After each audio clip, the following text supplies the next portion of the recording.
Buenas tardes a todos los alumnos. Buenas tardes, doctor. Buenas tardes, doctor.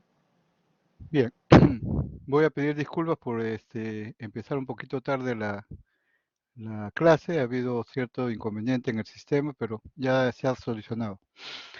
Muy bien, el tema que vamos a tratar el día de hoy está relacionado con los aspectos de lo que es la relación médico-paciente. En, en el área de salud mental y psiquiatría, nosotros tenemos que tener en cuenta que la relación médico-paciente es la comunicación entre dos personas, que en forma igualitaria por razones éticas nosotros debemos aprender a manejar y a establecer una buena conexión con el paciente que estamos tratando.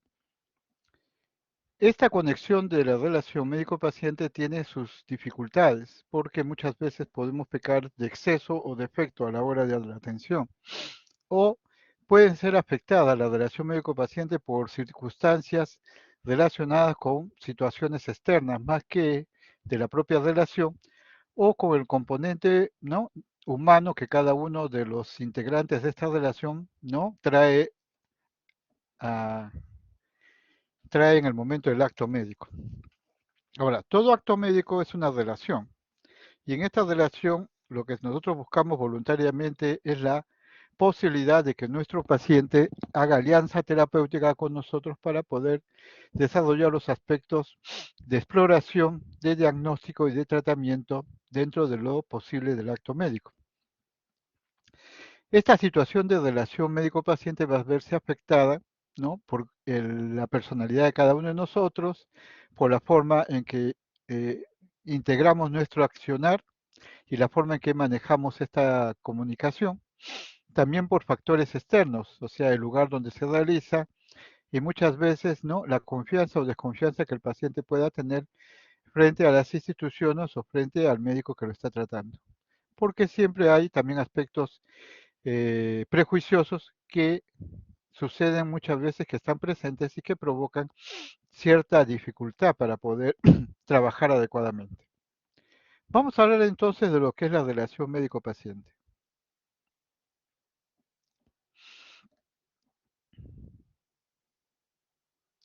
Como ustedes verán en esta imagen antigua, ¿no?, vemos acá a un médico que está atendiendo a un paciente en un lugar con determinadas características y donde la calidad del médico está relacionado con su forma de exploración semiológica y la capacidad que tiene para poder, ¿no?, desenvolverse bajo los conocimientos científicos de la época. ¿Qué cosa es la relación médico-paciente? Es la interacción que se produce entre un agente de salud, principalmente cuando hablamos de esto hablamos del médico, pero pueden haber otras circunstancias como equipo de médicos, personal auxiliar de diagnóstico y tratamiento, donde una o varias personas ya necesitan ser atendidos, ya sea por una enfermedad o por alguna circunstancia que requiere cierto nivel de docencia o orientación, con el objetivo de diagnosticar, curar o mejorar las condiciones de vida y salud de la persona o prevenir una enfermedad. Nosotros durante el estado de pandemia hemos tenido estas circunstancias, ¿no?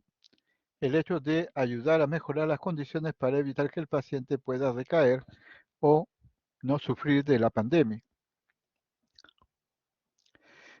Si nosotros nos remontamos a años atrás, no, originalmente la relación entre un médico y un paciente era una relación familiar. El médico normalmente tenía su consultorio, pero no, generalmente viviendo en un lugar determinado, era muy fácil que las familias le solicitaran atención intradomiciliaria y el médico se movilizaba hacia el hogar del paciente para atender al paciente y a su familia, y el médico establecía una relación familiar. El médico necesitaba para diagnosticar a su paciente, ¿no?, elementos que cabían en un maletín que se volvió tradicional de unos 30 centímetros que lo llevaba a la cabecera del enfermo. En ese maletín el médico llevaba sus instrumentos de diagnóstico y determinados particularidades que lo ayudaban a establecer un mejor diagnóstico. En la actualidad, lamentablemente, ¿no? Debido al desarrollo abrumador y casi explosivo de los conocimientos técnicos, se ha visto la necesidad de contar con mayor personal calificado para el apoyo al diagnóstico y al tratamiento. Esto ha conllevado a veces la dificultad de que la relación médico-paciente ya no se dé entre dos personas, sino se dé entre una persona y un equipo de salud. Y a veces eso genera cierta dificultad de interacción, cierta capacidad para poder, ¿no?, tener un mejor contacto y mejor conocimiento sobre el paciente. Igualmente, debido a la gran cantidad de usuarios que necesitan atención, ¿no? Los motivos de la consulta han ido variando constantemente a través del tiempo y han ido apareciendo nuevas alternativas o nuevas circunstancias que ameritan una atención médica. Por eso es que ahora se habla de que la consulta puede ser por una enfermedad, puede ser para mejorar un problema estético, puede ser para control de natalidad, puede ser para un problema de fertilidad o incluso para mejorar la función sexual. Ustedes se van a encontrar que los motivos de la consulta pueden ser totalmente diferentes. Hasta pueden haber consultas de los padres para cómo conducir bien a los hijos o cómo llevarse bien con la pareja, y etcétera, etcétera, etcétera. Los médicos terminamos siendo como los sacerdotes, tocando temas de confidencialidad personal del paciente, en el cual uno se ve involucrado sin querer queriendo. Esto ha hecho que los motivos de la consulta, ¿no?, con el médico sean cada vez más eh, diferentes en su forma de contenido y de expresión o forma. Por eso es que tenemos que tener en cuenta que la relación entre un médico y su paciente es una serie se encuentra en una serie de intermediarios cuando estamos frente a una estructura de servicio de salud, donde hay una serie de estructuras, personas y máquinas que de alguna forma desdibujan la original ecuación médico-paciente. Sin embargo, siempre es bueno rescatar que la relación médico-paciente es el elemento principal del acto médico. Usted, cuando realiza un acto médico, tiene que establecer necesariamente y básicamente una buena relación médico-paciente. Es a partir de esta relación que se elabora todo el entramado de la atención. Por eso es importante que ustedes, como profesionales que van a atender a personas, aprendan a manejar con destreza esta, ¿no?, situación. Tenemos, por ejemplo, que Galeno ya hablaba de ese aspecto cuando decía: cura mejor quien tiene la confianza de la gente. Y ese aforismo que Galeno expresó es cierta. Nosotros, a través de nuestra larga experiencia, yo ya tengo más de 40 años de médico, he encontrado que si uno no logra la confianza del paciente y de la familia, es difícil que el paciente, ¿no?, se comprometa en un mejor tratamiento o que evolucione favorablemente. La confianza es una piedra angular en la relación médico-paciente. La relación profesional entre un médico o personal de salud y su paciente es muy especial. Es tan especial que lo diferencia de otro tipo de relaciones con otros profesionales. Estas características especiales y únicas derivan de lo que requiere la atención es un ser humano que solicita ayuda para que de alguna forma lo reparen, ¿no?, o lo ayuden a reparar o solucionar un problema en su vida. Y entonces esta interacción entre dos personas va a obrar como un instrumento del acto profesional, que es el diagnóstico y el tratamiento. Por eso es importante rescatar, ¿no?, dentro de todos los aspectos psicológicos de la relación médico-paciente, dos situaciones que son muy importantes de tener en cuenta. Por un lado, la transferencia, que es la reacción emocional que desarrolla el paciente hacia su médico a través del trato continuo, y que se produce por el desplazamiento de emociones, afectos o deseos del paciente hacia el personal médico o profesional de salud. A eso le llamamos nosotros transferencia. Son emociones, pensamientos, gestos, conductas que el paciente elabora, ¿no? En su relación con el personal que lo atiende y que de alguna forma se expresa por una serie de expresiones verbales, conductuales, ¿no? O emocionales frente al personal. Estos aspectos de transferencia pueden ser positivos o pueden ser negativos. Pueden ser positivos si ayudan a que el paciente aumente su confianza en el trabajador de salud.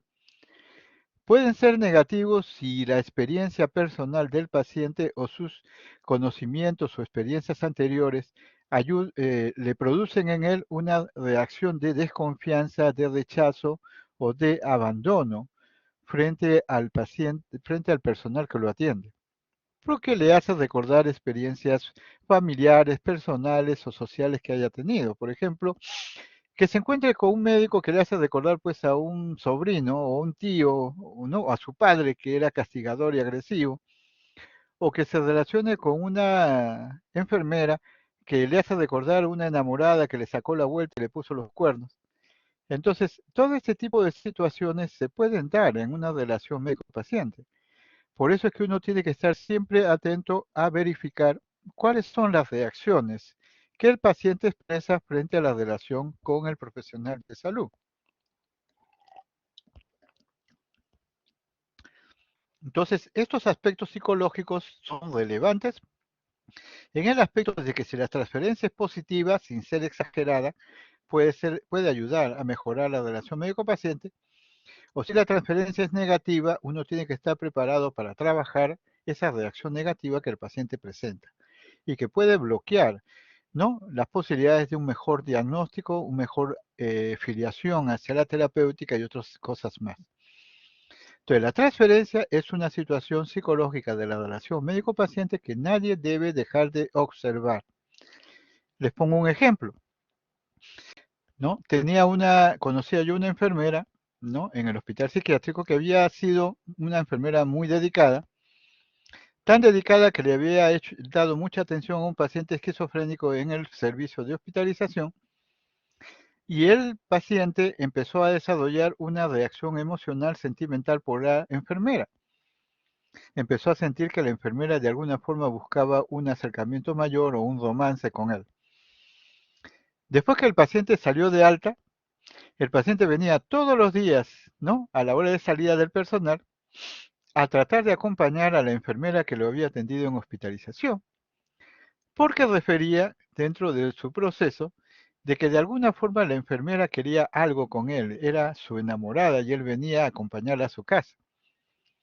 Por supuesto, la enfermera salía asustada del trabajo y tenía que ir acompañada de dos técnicos de enfermería que le ayudaban rápidamente a coger su transporte para alejarse rápidamente de este paciente. Por eso tenemos que tener mucho cuidado en la forma como nos relacionamos con nuestros pacientes para no generar algunos equívocos que pueden ser perjudiciales para la relación. De la misma forma que el paciente puede transferir emociones positivas o negativas hacia su médico o el personal de salud, así el médico o el personal de salud también tiene, ¿no?, porque es una persona también humana, la posibilidad de hacer un fenómeno psicológico que es el de contratransferencia. La contratransferencia es la reacción emocional o sentimental que el médico o el profesional de salud puede, ¿no?, desplazar hacia su paciente. Entonces también ahí tenemos que tener mucho cuidado. Tenemos que evaluar bien cuál es nuestra actitud y nuestra forma de comportamiento y la forma que nos acercamos a nuestro paciente para evitar entrar en lo que se llama juegos psicológicos, ¿no?, donde el médico o el personal intenta salvar al paciente y le brinda mucha atención y hasta llega a buscar aspectos, ¿no?, relacionados con amoríos o expresiones no sentimentales. Por eso es muy frecuente ver a veces que se habla de que los médicos enamoran a sus pacientes, ¿no es cierto? Ya está hablando de contratransferencia, o al revés, que las pacientes enamoran a sus médicos, y eso estaríamos hablando de transferencia.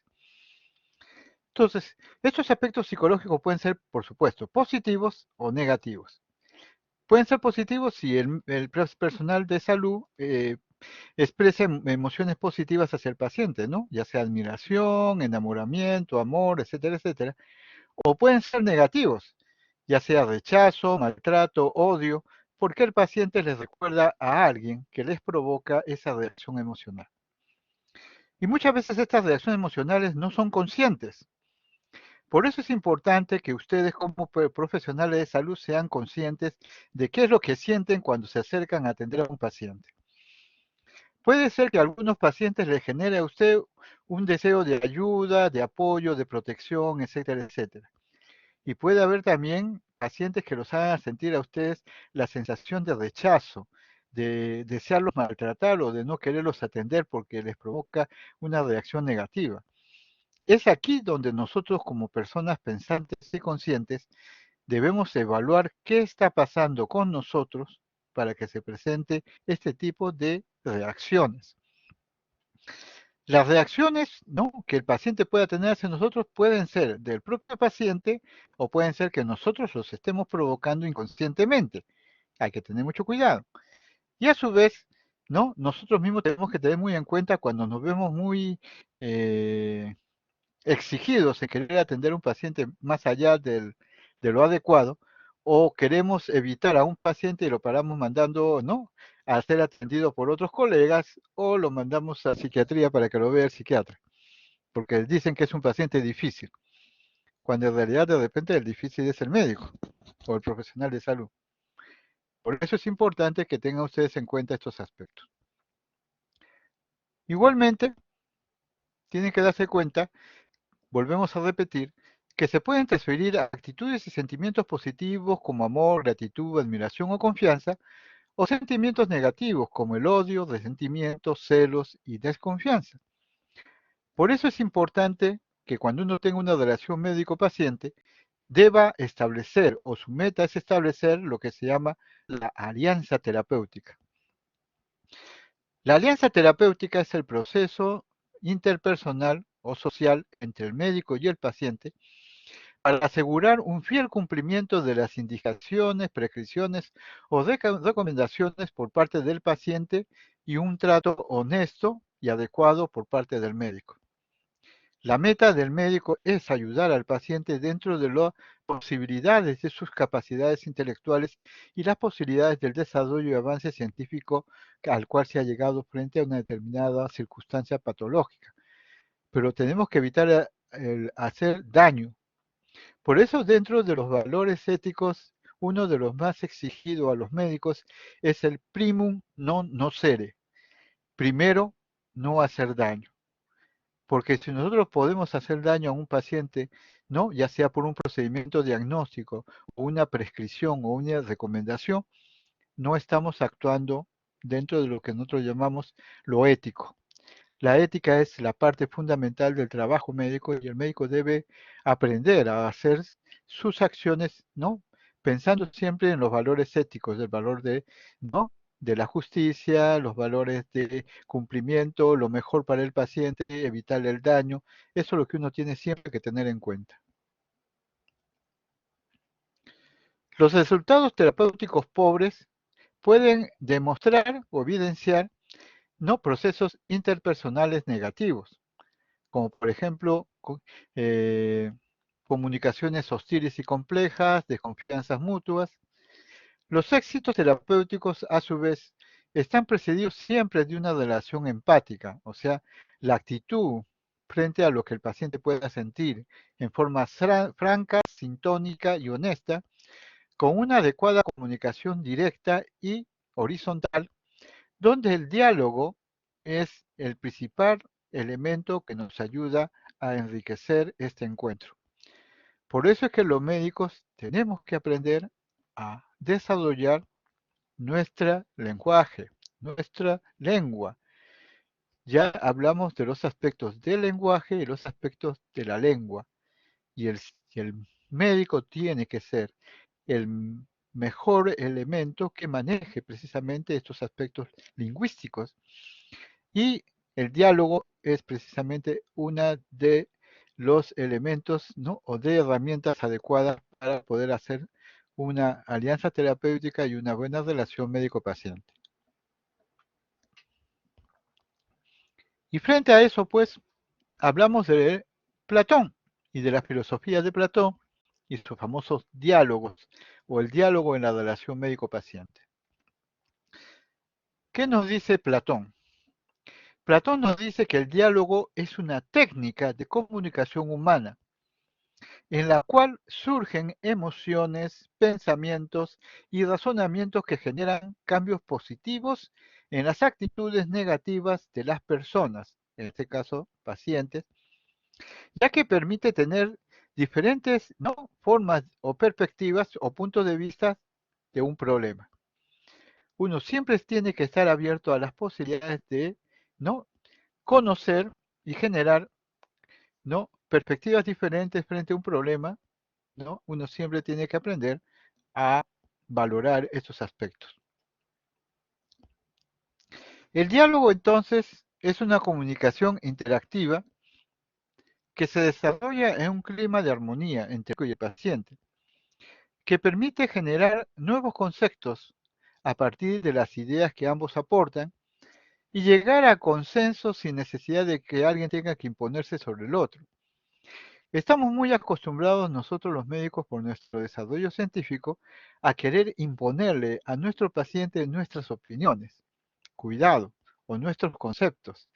Es importante siempre aprender a conocer cómo el paciente no genera sus conceptos o sus nuevos conceptos a partir de lo que estamos dialogando con él. Que le ayude a mejorar su salud, ¿no? Y lo que se busca es convencer con argumentos adecuados, evitando los sofismas, o sea, las mentiras, ¿no?, los engaños.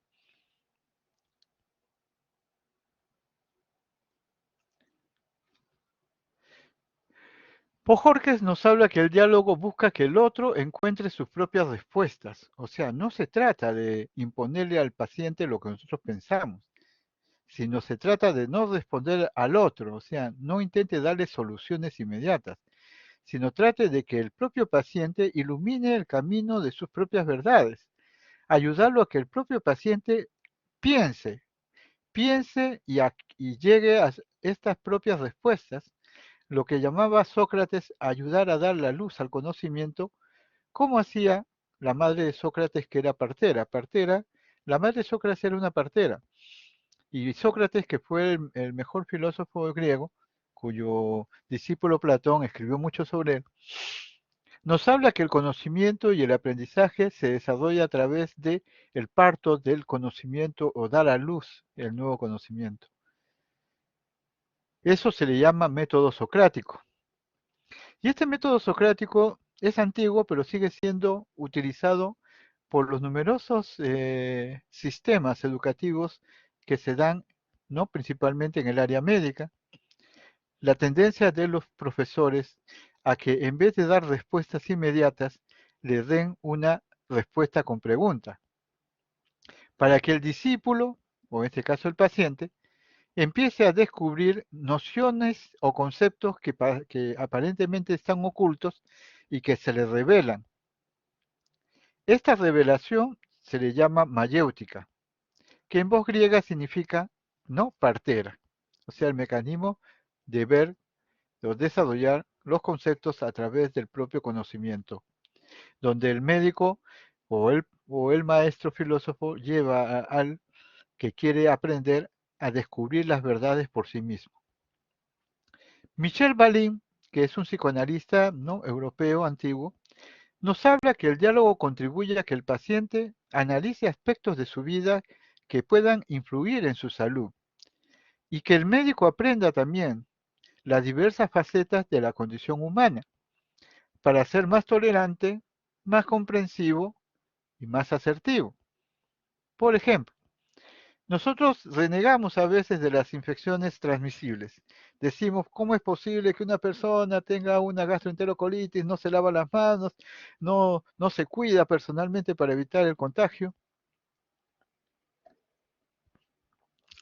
Y nos olvidamos a veces que el paciente puede tener el conocimiento adecuado y la forma adecuada de protegerse, ¿no?, intelectualmente, protegerse de las infecciones. Pero ¿qué gana con tener esos conocimientos si no tiene un buen nivel de nutrición, si no tiene un buen trabajo o si no tiene un buen sistema de agua y desagüe? ¿Le podemos echar la culpa a él? ¿O tenemos que ver que las condiciones en las cuales vive nos lleva a comprender por qué es posible que un paciente, a pesar de tener los conocimientos adecuados para prevenir las enfermedades, se enferme? Eso nos hace más tolerantes, más comprensivos y más asertivos con nuestros pacientes. Porque siempre tenemos alguna vez la actitud, no, la culpa es del paciente porque no se cuidó. No sabemos qué otras circunstancias pueden haberse dado para que este paciente no pueda cumplir con un tratamiento regular y continuo que lo lleva a recaídas constantes. Por eso es importante tener en cuenta esto. Michel Balin ha escrito un libro que se llama El doctor, su paciente y su enfermedad, o El médico, su paciente y la enfermedad. Es un título de un libro escrito por el mismo psicoanalista Michel Balin que aborda con profundidad el tema del diálogo en la relación médico-paciente. Es interesante, este médico nos dice, por ejemplo, que en los primeros segundos de la espera o primeros minutos, ¿no?, de la espera, cuando el paciente ingresa por primera vez, si uno tiene la capacidad de escuchar y observar adecuadamente al paciente, puede llegar a establecer un diagnóstico casi en el 50%, solamente con observar, escuchar al paciente. Interesante la forma en que nos deja a veces un poco asombrados, pero es cierto.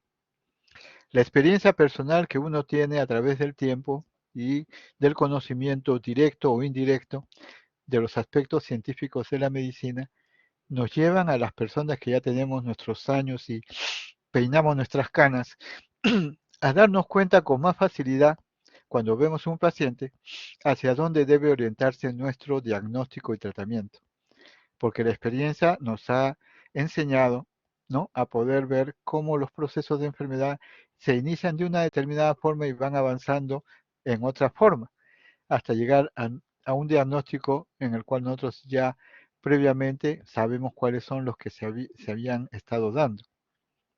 Por eso es importante estos aspectos, la experiencia, el conocimiento.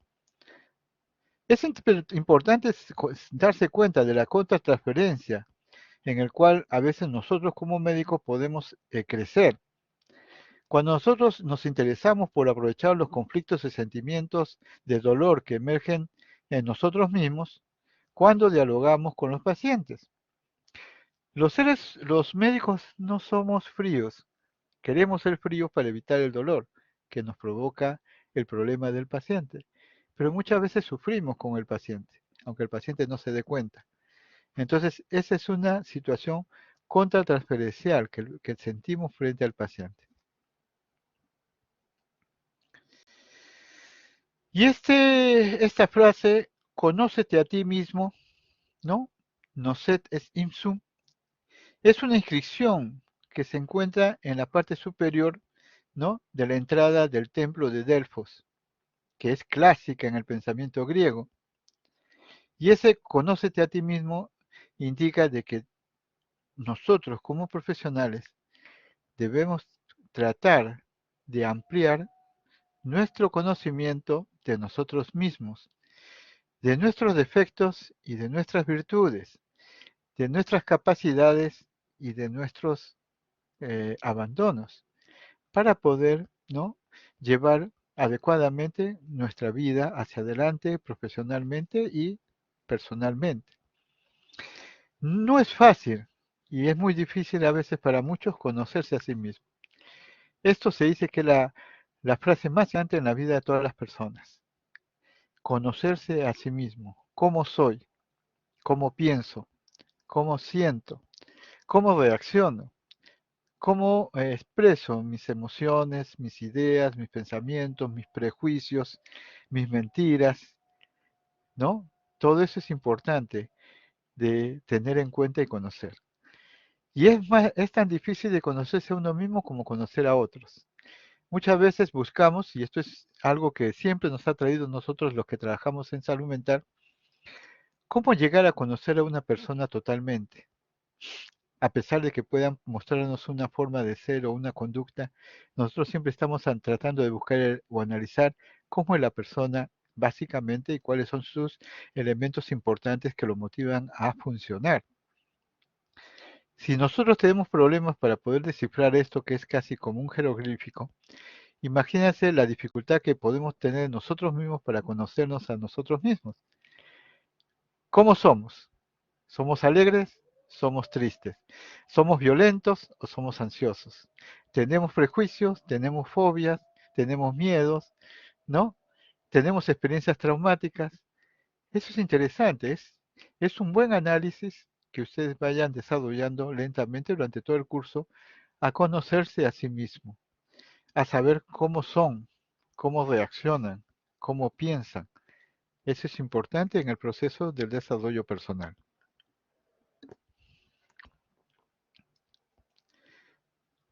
Si hablamos entonces que el diálogo es importante en la relación médico-paciente para la gestación de una alianza terapéutica, también tenemos que tener en cuenta que en la relación médico-paciente hay muchas circunstancias que pueden alterar o diferenciar esta situación de relación médico-paciente.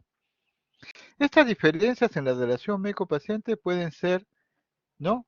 Según el ambiente donde se realice la relación o el acto médico, según el grado de participación del paciente, o sea, qué tan comprometido se presenta el paciente para ser o participar en esta relación médico-paciente, según la edad del paciente, no es lo mismo atender a un recién nacido o un niño que atender a un anciano de 80 años, según la actitud y los estilos del paciente y el médico, y ahí ya empezamos a reconocer que cada uno de nosotros tiene particularidades en la forma de actuar y en el estilo de desenvolvernos frente a los demás. Y a eso se presenta esta dificultad entre el paciente con su propia actitud y estilo personal y el médico que también trae el suyo. Y a veces no llegan a congeniar. Según el ambiente donde se realice la relación médico-paciente, podemos tener estas alternativas. Que la situación se realice en una situación de emergencia, en una sala de hospitalización, en consultorio externo o en otros ambientes que no están predeterminados para la atención, pero que se van a dar producto de situaciones accidentales o experiencias no emergentes o crisis emergentes. Tenemos, por ejemplo, la relación médico-paciente en la emergencia. El que no ha pasado por la emergencia no ha sentido correr dentro de sí la adrenalina. Hay personas que le gustan trabajar en emergencia porque sienten full adrenalina, la capacidad de poder tomar decisiones casi inmediatas, de vida o muerte. Ahí hay que tomar decisiones sin pensarlo mucho. No tienes tiempo para revisar libros, no tienes tiempo para irte a conversar sobre el tema, tienes que actuar. Y en ese actuar, ¿no? Se expresa todas tus capacidades intelectuales y el aprendizaje que has tenido que te ayuden a tomar decisiones, que pueden ser buenas o pueden ser malas. Es la responsabilidad del que atiende en emergencia aprender a dar respuestas adecuadas y evitar respuestas inadecuadas. Tenemos entonces que la necesidad básica en emergencia es la necesidad de diagnosticar y tratar prontamente al paciente. Aquí hay un problema porque el médico se ve enfrentado a muchos pacientes impacientes, ¿no? Que desean ser atendidos, lo cual aumenta la exigencia de rapidez para el diagnóstico y el tratamiento y también altera un poco la oportunidad y eficacia del propio médico que atiende en emergencia. Por eso es importante estar preparado para manejar el estrés de emergencia y manejar los tiempos en emergencia. Tenemos que las emergencias pueden clasificarse según prioridades, ¿no? Hay prioridades 1, que son las prioridades donde los pacientes que llegan pasan directamente a salas de reanimación o trauma shock, porque son personas que vienen con compromisos vitales en diversas áreas del cuerpo que lo pueden llevar al éxito letalis. Por eso es que las emergencias se atienden no en el orden de llegada, como sucede, por ejemplo, en consultorios, sino en orden de gravedad del cuadro que amerite atención. Entonces, si se nos viene un cuadro en el cual ha habido múltiples heridas, ¿no? De bala y otras circunstancias en las cuales el paciente está con síntomas o síntomas de entrar en una situación de shock, este paciente debe entrar inmediatamente a sala de trauma shock. Y es prioridad 1, porque es prioridad vida o muerte. No se puede dejar de atenderlo, hay que atenderlo inmediatamente. En segundo lugar, hay el nivel 2, que son aquellos pacientes que tienen prioridad de atención por la gravedad del cuadro, pero que no amerita una situación tan intensa de vida o muerte como la primera. El nivel 3 es de los pacientes que tienen prioridad moderada, o sea, que tienen un problema, pero que se puede ir resolviendo lentamente sin apuro. El nivel 4, los pacientes tienen prioridad baja, son pacientes que normalmente en vez de ser atendidos en emergencia se les recomienda que vayan a consulta externa, porque van a recibir una mejor atención, ¿no?, en el área de consulta. Por último, tenemos pacientes que tienen prioridad muy baja, o sea, aquellos que están de visita o han venido por una herida muy pequeña o una situación que los ha afectado muy levemente, entonces no hay motivo para que ustedes sean atendidos y que se les tenga que dar una atención especial. Es importante entonces tener en cuenta lo que son las clasificaciones o prioridades. En el Perú tenemos prioridad 1, 2 y 3. La prioridad 1, trauma shock. Prioridad 2, ¿no?, pacientes de alta emergencia de cuadros que van a afectar el proceso de desarrollo y tratamiento de un paciente independiente de su nivel cultural y su nivel social.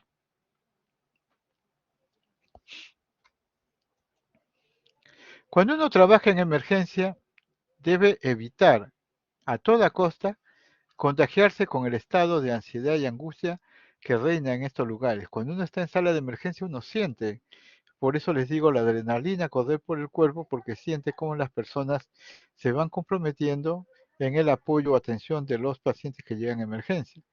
Y cuando usted tiene ya posibilidades de poder ayudar a, a estas personas, uno tiene que tener mucho cuidado, porque el dramatismo y la incertidumbre que reina en la emergencia puede contagiarse y nosotros resultar haciendo conductas que no son las más adecuadas para un profesional que desea atender a una persona en la forma más adecuada. Es importante tener en cuenta que cuando uno trabaja en emergencia puede existir un mecanismo que se llama acting out o mecanismo de defensa, que consiste en diversos tipos de conductas diplomáticas, perdón, conductas no explosivas en circunstancias angustiantes donde la persona no puede controlarse. Entonces, hay personas que pueden explotar con violencia, y eso se llama acting out, cuando no se sienten adecuadamente atendidas o tratadas. Y es importante, eso nos ayuda para conocer nuestros propios mecanismos de defensa y cómo controlar esas conductas de emergencia. Aquí tenemos entonces 4 personas que necesitan ser atendidas. De la sala de emergencia nos pasamos a la sala hospitalaria. Y todos sabemos que en la sala hospitalaria el médico tiene más tiempo para entrevistar con el paciente, pero muchas veces el problema de que las salas son abiertas y no hay habitaciones, ¿no?, individuales puede conllevar o restar privacidad para la atención médico-paciente. Por eso es importante cuando uno atiende en sala de hospitalización de buscar la mejor forma de proteger al paciente al realizar entrevistas, examen físico, procedimientos diagnósticos para evitar dañar el derecho que tiene el paciente a que se le respete su pudor. Entonces uno no lo va a examinar a vista y paciencia de todos los que están en la sala. Uno tiene que buscar la mejor forma o el mejor momento para poder ayudar a atender al paciente en aspectos, ¿no?, de la relación que se van a dar. Por eso es importante siempre que todo paciente que es hospitalizado tenga básicamente un médico tratante responsable de su atención. porque es importante que se mantenga la relación médico-paciente en el servicio, ¿no? Y que se le vaya explicando al paciente, de acuerdo al nivel cultural y social, todos los aspectos que tienen que ver con los elementos de evaluación y diagnóstico que se le va a aplicar al paciente. Y entonces, existiendo un médico responsable, este es, de alguna forma, el encargado de elaborar, estudiar el proceso de atención y desarrollo de la paciente o el paciente que se quiere atender.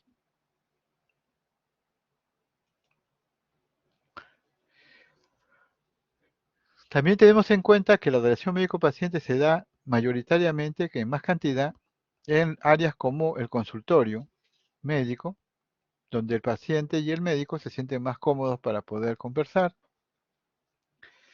Igualmente, eventualmente un médico puede tener necesidad de atender a alguien fuera de su país, región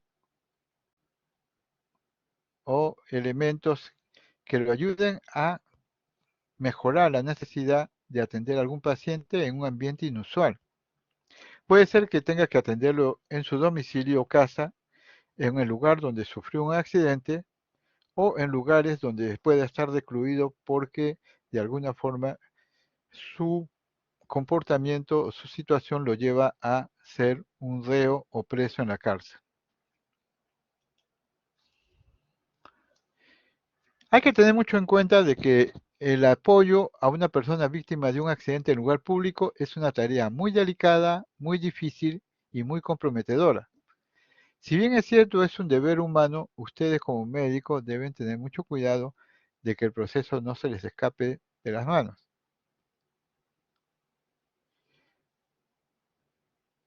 Por eso es importante cuando uno va a atender a una persona, ¿no?, que ha sufrido un accidente, lo primero que tiene que hacer es identificarse, ofrecer sus servicios a los pacientes o familiares, quienes son aquellos que van a tomar la decisión si le permiten a usted atender o no atender a un determinado paciente. Menos mal, ¿no?, que en ese aspecto se está trabajando. Así como hemos visto que los ambientes pueden influir en la relación médico-paciente, tenemos también que el nivel de participación del paciente en la relación médico-paciente también es importante para la conexión y la comunicación nuestra, porque mientras ella está con un sueño más o menos fraccionado, nosotros tenemos que ir evaluando cuál es el nivel de participación del paciente en la relación médico-paciente. Y aquí sale siempre algunas condiciones como que no siempre los pacientes están en condiciones físicas o mentales para comunicarse con un distractor de salud.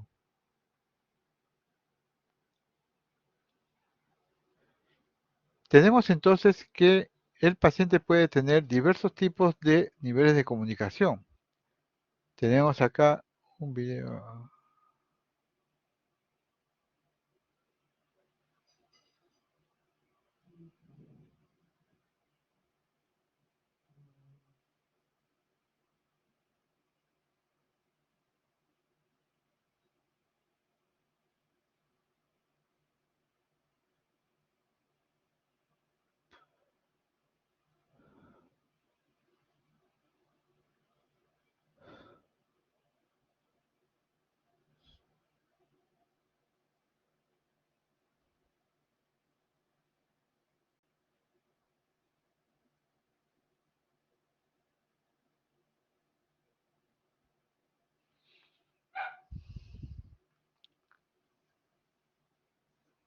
Por eso es importante tener en cuenta el nivel en el cual o la condición física en la cual el paciente puede estar adecuada o inadecuadamente en condiciones de poder comunicarse. Según esto, se generan diferentes niveles de comunicación que pueden ir del nivel 00 al nivel 01, 02 y 03. ¿Cuándo hablamos de nivel 00? Cuando el paciente es incapaz de valerse por sí mismo. Es el caso de situaciones de extrema urgencia como un shock, ¿no?, una pérdida de conciencia completa, un estado de coma, donde el paciente no responde a los estímulos verbales o físicos que hagamos. Ese es el nivel 00.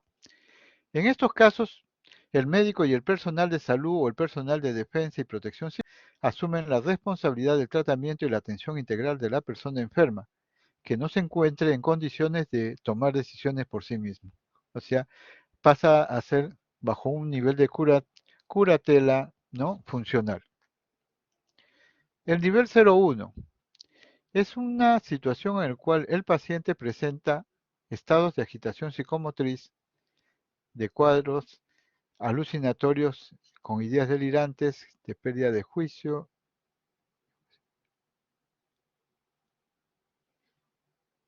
de tal forma que el paciente en el nivel 01 está en un estado de agitación psicomotriz o un cuadro alucinatorio delirante con pérdida de juicio o peligro de dañarse a sí mismo a otras personas, cuadros de delirio, depresiones severas con anosonosia en las que el paciente no es capaz de darse cuenta de sus incapacidades, aunque esté con la conciencia aparentemente vigil. En estos casos, el personal atiende al paciente aún en contra de su voluntad. Entiende que éste no está en condiciones de decidir lo más adecuado para su atención, explicándole que se le obliga a recibir tratamiento por su insistencia.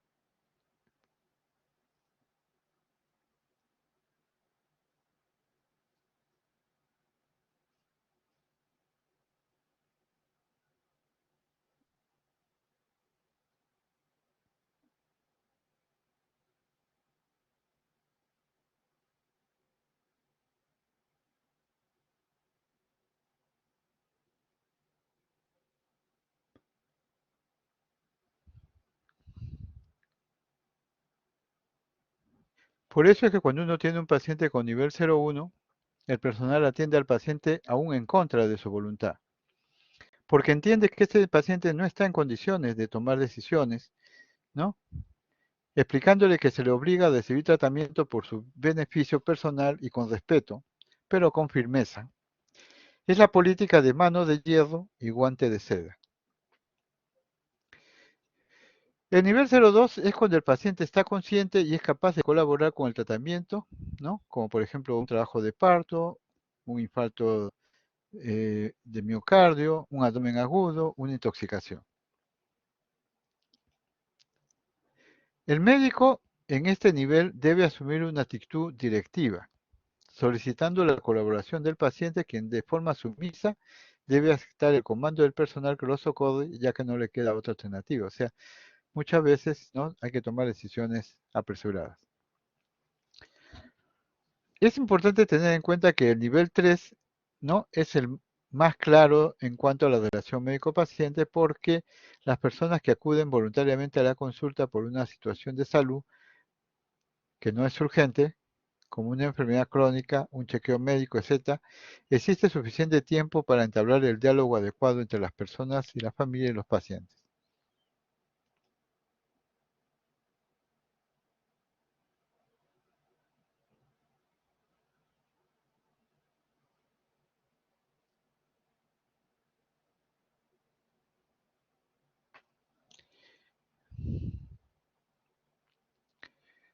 Entonces tenemos que, recapitulando, ¿no?,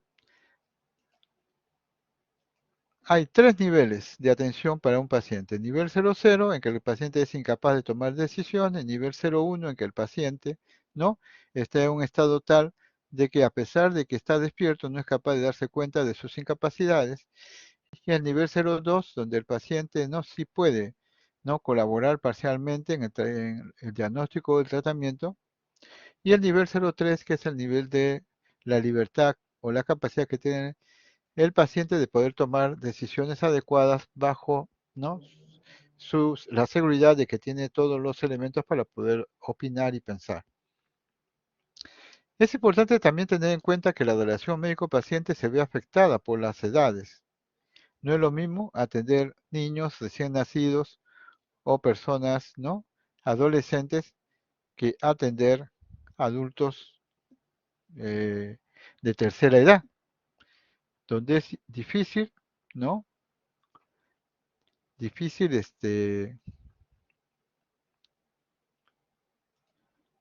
difícil de atender. Muy bien. Vemos acá en esta imagen las diversas etapas, ¿no?, que presenta el niño desde que nace, ¿no?, hasta que va creciendo a través del tiempo y desarrollándose como niño, como adolescente, como adulto joven, llegando a la plenitud, madurez y volviendo a caer o bajar en el rendimiento intelectual, porque eso es parte del proceso de la cura, ¿no?, del tratamiento. Por eso es que la relación médico-paciente según edad es un factor que influye muy importante en la relación médico-paciente. La forma de entrevistar a un niño debe ser diferente de hacerlo con un adolescente o con un adulto. Cada uno de ellos tiene sus propias particularidades.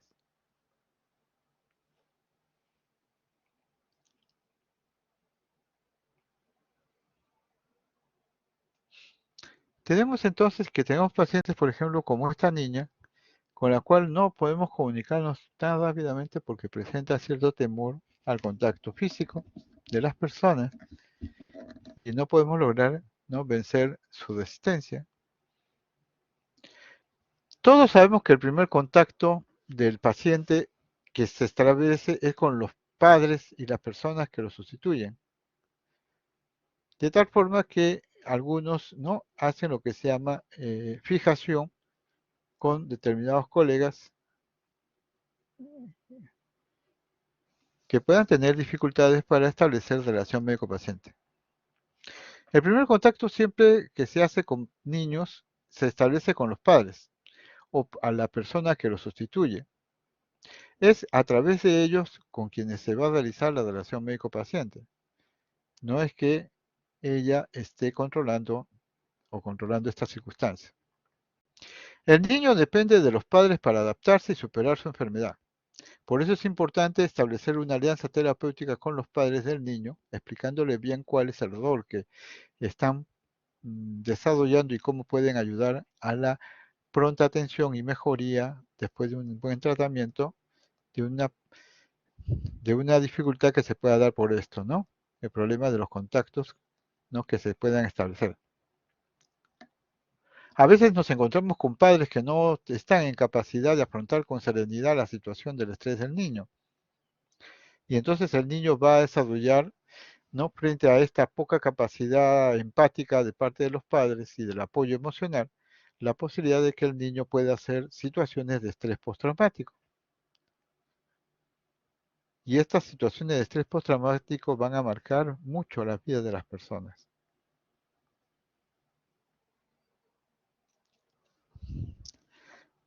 Es importante también conocer de que los lactantes menores de 7 años, perdón, de 7 meses, no suelen discriminar la situación de hospitalización y consulta. Y por lo tanto, los niños no se angustian si es evaluado en consultorios o si es evaluado en el departamento.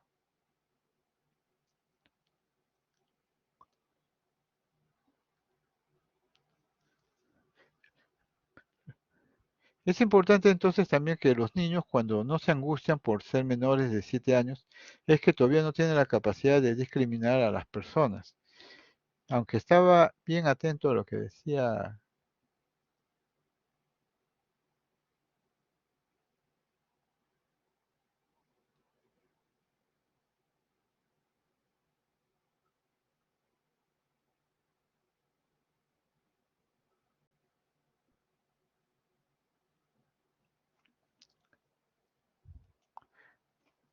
Antes de los 8 meses, el lactante no puede diferenciar a mamá y papá en el sentido de que si es confiable o no confiable.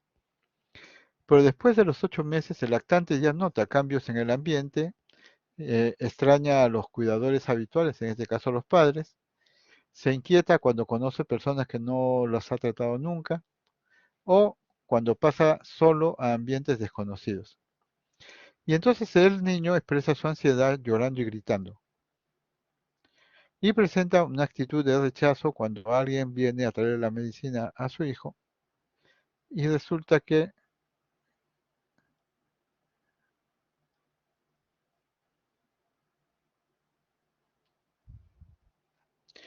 Por eso es que por encima de los 8 meses el lactante ya nota los cambios ambientales, se inquieta cuando hay personas que no conoce y expresa su ansiedad llorando y gritando.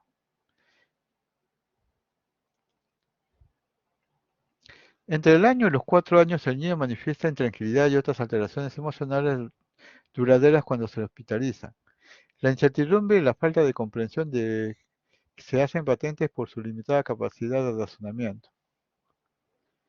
La presencia física de la madre, ¿no?, es un elemento de apoyo muy importante en la recuperación y tranquilidad del propio paciente, porque la presencia de uno de los pares o padres le ayuda a él sentirse seguro de que no va a ser abandonado emocionalmente.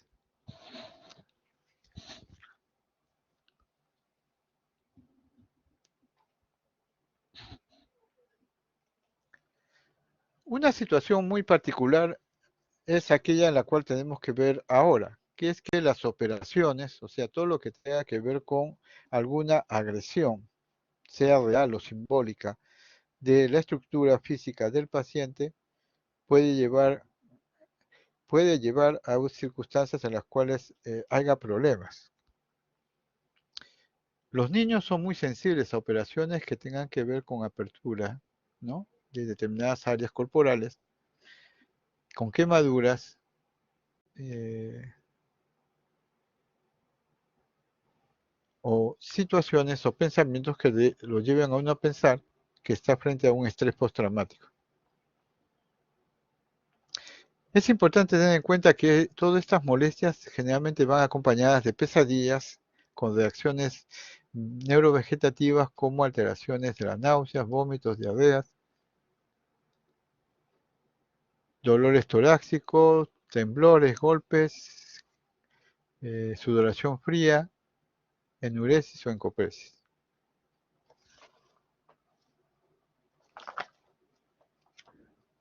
Muy bien.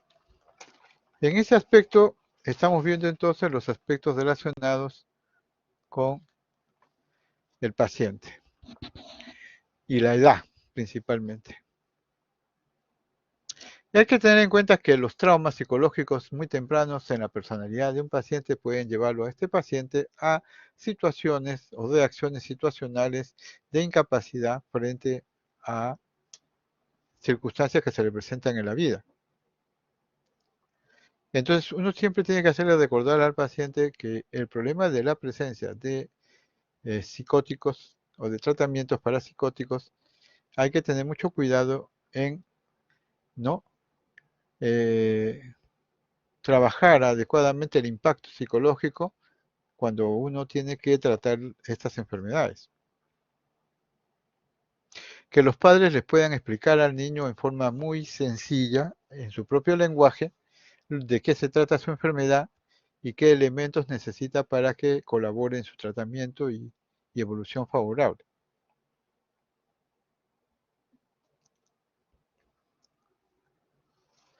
Por eso es importante el diálogo y animar al niño a que hable de sus miedos, fantasías, sus dolores, sus sentimientos de culpa y otros sentimientos negativos que ha ido guardando. A través del tiempo uno puede ir guardando emociones negativas porque no hemos podido resolver estas circunstancias.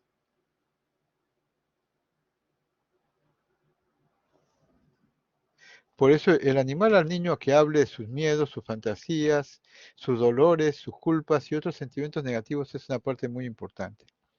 Y los niños aprenden a expresarse a través del dibujo y los juegos.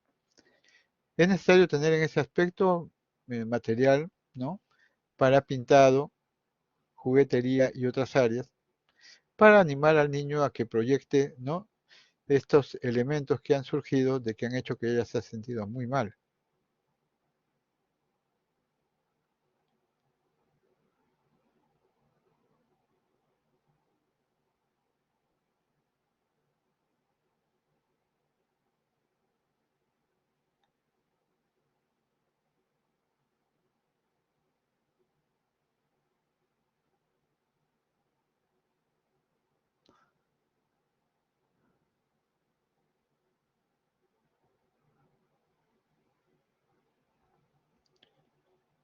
Volvemos a reiterar entonces que con los niños el dibujo y los juegos son una vía de expresión muy útil en esas edades.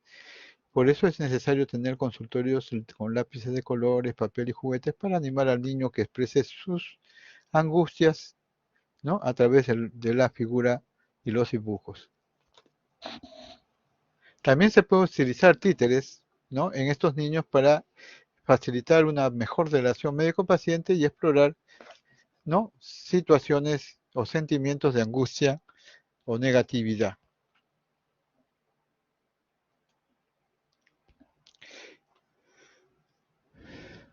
También es importante que el médico trabaje la forma como los padres han manejado sus temores, su culpa, su tristeza y sus dudas con respecto al paciente y ayudarlos a orientarlos y consolarlos adecuadamente para que estén en condiciones adecuadas de solucionar los problemas emocionales que presenten, ¿no? Por otra parte, los hijos. Por eso es importante rescatar dos mecanismos que utilizamos con mucha frecuencia. Por un lado, el mecanismo de negación y represión, que son dos mecanismos de defensa que se usan generalmente son para evitarse complicaciones. Tenemos acá información, por ejemplo, que los mecanismos de negación y represión pueden presentar el médico y el resto de personal ante la dolorosa acusación de...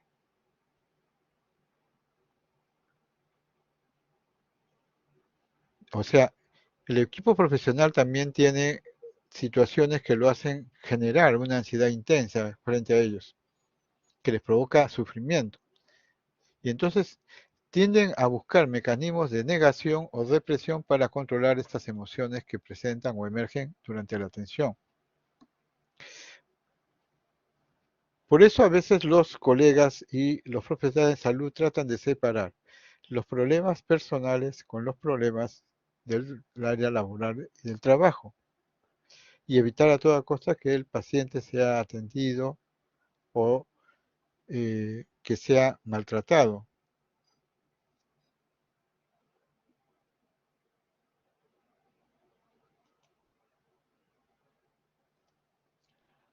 Por eso a veces la actitud del personal frente a una situación muy grave es de ser muy objetivo y menos subjetivo.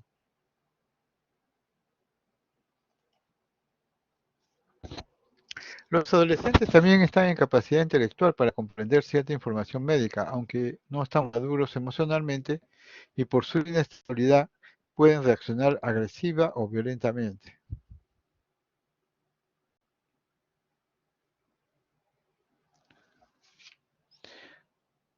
Los adolescentes están en capacidad intelectual para comprender la información médica, aun cuando ellos no estén maduros emocionalmente, pueden tender a ser inestables en su forma de reaccionar y en su conceptualización.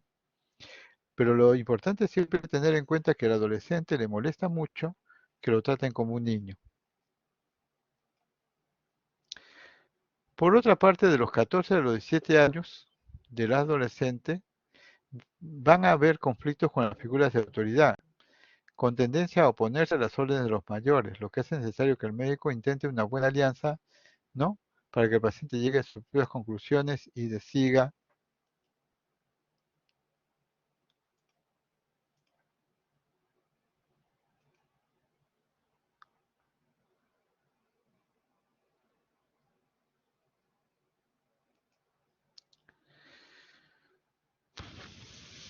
Según Leonardo da Vinci, que era un pintor renacentista que le gustaba mucho pintar, ¿no? Los diversas expresiones faciales de las personas para establecer algún patrón de funcionamiento, de estilo o actitud que el paciente pueda presentar.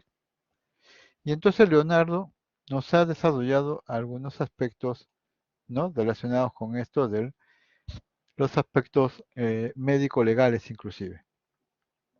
Tenemos el paciente hostil, un Doberman.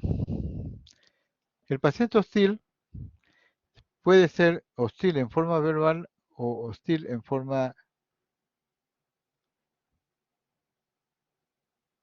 otro tipo de forma para lograr manejar ese aspecto.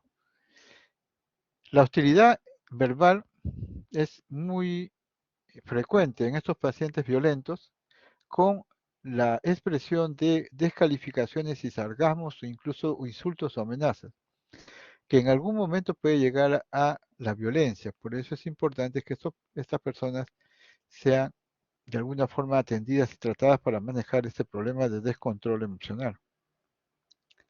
Tenemos también el paciente difícil. Generalmente se presenta cuando uno está muy alterado después de haber trabajado demasiado y le piden mayor atención. Otra alternativa puede ser que estando bajo los efectos del alcohol o cocaína haya desarrollado algún tipo de conducta que afecte a otras personas. En el caso de trastorno mental, nosotros tenemos que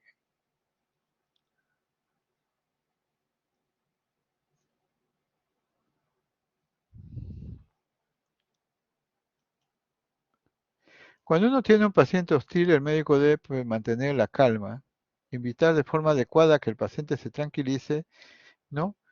Y evitar a toda costa la confrontación. No se enganche en una discusión, yo te dije, tú me dices, porque eso no ayuda a mejorar al paciente y le complica la vida mucho más a usted.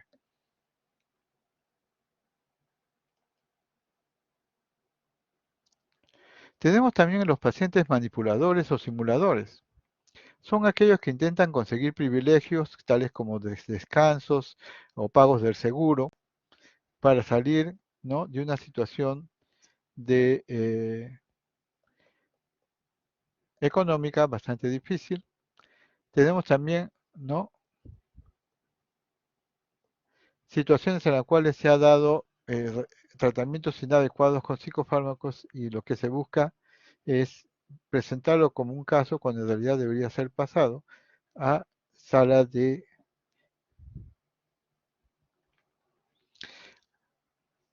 evaluación por ver qué es lo que está pasando con él. Tenemos también los pacientes dependientes.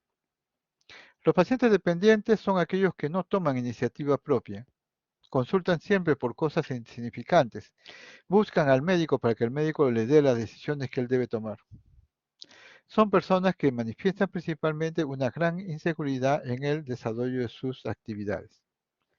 Tenemos también el hecho de que no se les debe rechazar ni tildarlos de fastidiosos, sino que se les debe insistir en que aprendan a tomar decisiones y confíen en esas decisiones.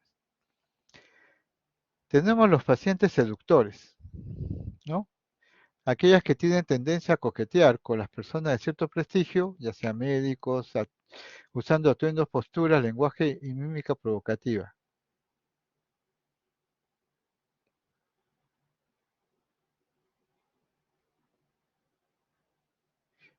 Estos pacientes seductores tienen tendencia a utilizar atuendos, posturas, lenguaje y mímica provocativos y que muchas veces van a llevar al médico a caer en la trampa. Por eso es necesario evitar a toda costa intentos seductores, evitar, ¿no?, esos famosos enamoramientos o flirteos que desvirtúan la relación médico-paciente.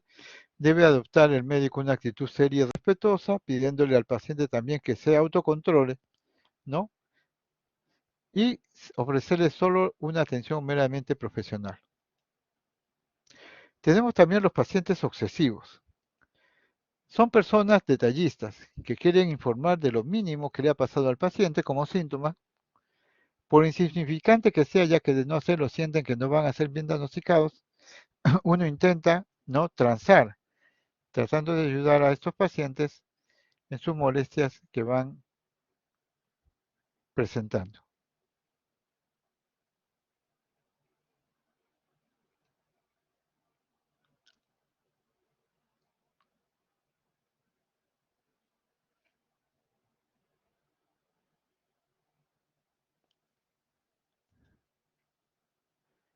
Los pacientes obsesivos tienen tendencia a exigir del médico que les explique minuciosamente cada uno de los aspectos de la enfermedad y del tratamiento.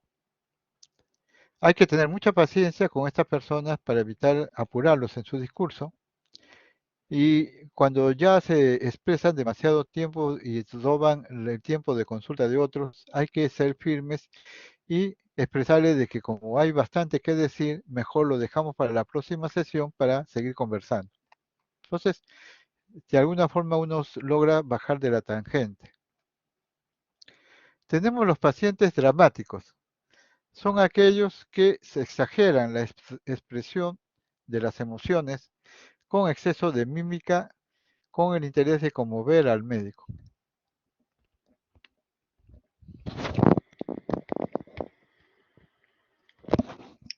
Con frecuencia uno los ve teatrales, los ve sobreactuados y exagerados. Y eso hace, ¿no?, que uno a veces de evitarlos. Es necesario que el médico no se contagie con el dramatismo del paciente y mantenga siempre serenidad frente a los problemas. Tenemos los pacientes desconfiados, que es un buen número. Tienen un comportamiento suspicaz, no hablan muy adecuadamente de sus problemas con el médico, cualquier indicación lo ven con recelo, son muy observadores y calculan muy bien lo que dicen o hacen, son hipersensibles a las críticas, piensan que continuamente se les está censurando, suelen ser pacientes difíciles de enganchar en una alianza terapéutica, pero que es un buen reto para nosotros. Pacientes pasivo-agresivos. Son pacientes que agreden con su pasividad, o sea, no cumplen con las prescripciones, las sabotean, se quejan sin motivo de los efectos de los medicamentos, dicen que no sirven el tratamiento y siempre tienen una actitud o excusa para sus actos pasivos agresivos, o sea, agreden, pero agreden, ¿no?, sin expresar esa agresión, lo cual deja desarmado al médico, el cual no encuentra qué hacer y termina disgustándose y rechazando al paciente.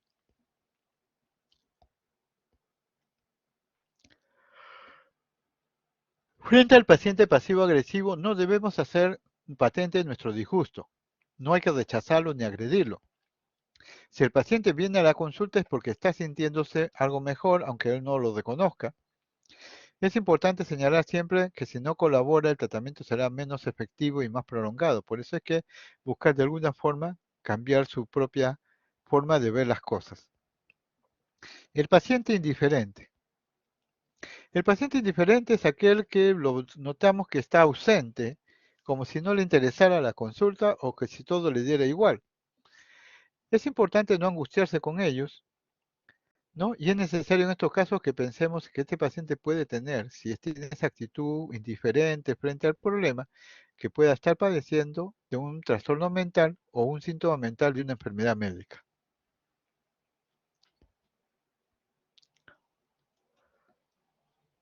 Tenemos también los pacientes ficticios, o el famoso síndrome de Munchausen, ¿no? Son pacientes que inventan enfermedades que no tienen.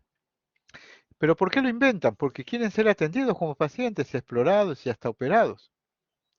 Luego se extravían y uno no lo vuelve a ver hasta que otro colega de otro hospital nos comenta que tuvo un paciente igual al que nosotros hemos tenido. O sea, disfrutan estos pacientes de hacer el papel de enfermos. Estas actitudes y estilos y maneras de diversas formas que expresan los pacientes se pueden presentar solas o combinadas. Por ejemplo, un paciente dramático manipulador, otro dependiente seductor o otro obsesivo desconfiado. Entonces siempre hay que tener en cuenta, ¿no?, que debemos estar preparados para cualquier situación que se pueda dar. El médico debe ser suficientemente flexible, amplio, sereno, permeable y comprensivo para adaptarse a cada circunstancia del paciente. Porque si un médico se vuelve rígido, cuadrado, no se acomoda a las situaciones que el paciente le expresa, va a tener bastantes dificultades en relacionarse y tratar con éxito a una persona enferma. Junto con los estilos de los pacientes también tenemos los estilos de los médicos. Nosotros tampoco nos escapamos de eso. Hay médicos que tienen un estilo paternalista, despreocupado, o sea, que no les interesa un pepino las cosas, alarmista, moralista, tipo juez, chismoso, policía, catedrático, indeciso, sabelotodo, deshonesto, inexpresivo y honesto. Como ustedes se darán cuenta, hay una serie de factores que hacen que estas personas no estén dando la forma más adecuada de manejo de un estilo de atención. Muchos de ellos son situaciones repetitivas que no han buscado la forma de cambiar precisamente estos aspectos. Por ejemplo, El modelo paternalista funciona en determinadas áreas o momentos. No es que tampoco sea malo. Por eso es que hay que ver muy bien cuando un paciente expresa eh, un modelo paternalista en que el médico debe aprender a observar y manejar y estudiar adecuadamente lo que el paciente desarrolla. Cuando se habla de modelo paternalista, muchos hablan de que el médico tiene el total control del diagnóstico y tratamiento, lo cual no debe ser lo adecuado.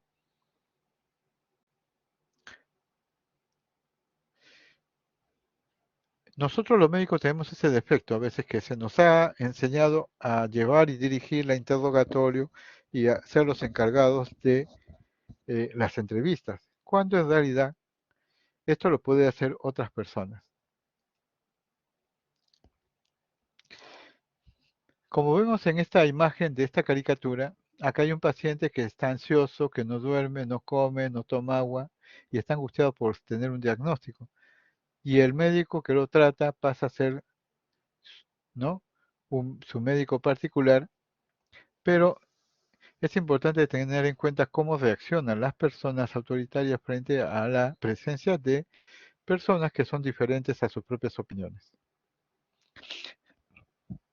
¿En qué circunstancias sí son importantes asumir un rol paternalista?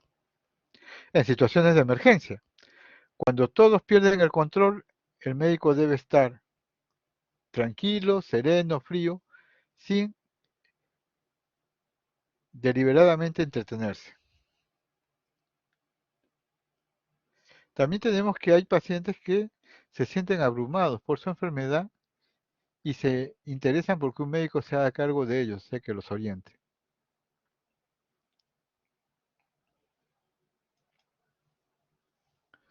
Hay también el modelo informativo, donde el médico le da la información, los datos, pero la elección se deja por completo al paciente. O sea, se le informa de lo que tiene y ellas tienen que tomar la decisión.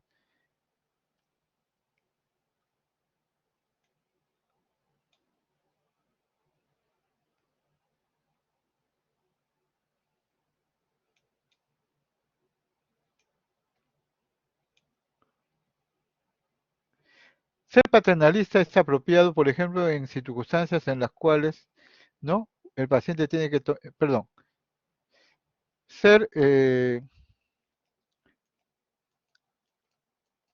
informativo es importante cuando el paciente solo va a tener una sola atención con el médico. Entonces, en determinadas circunstancias en las cuales las consultas son únicas,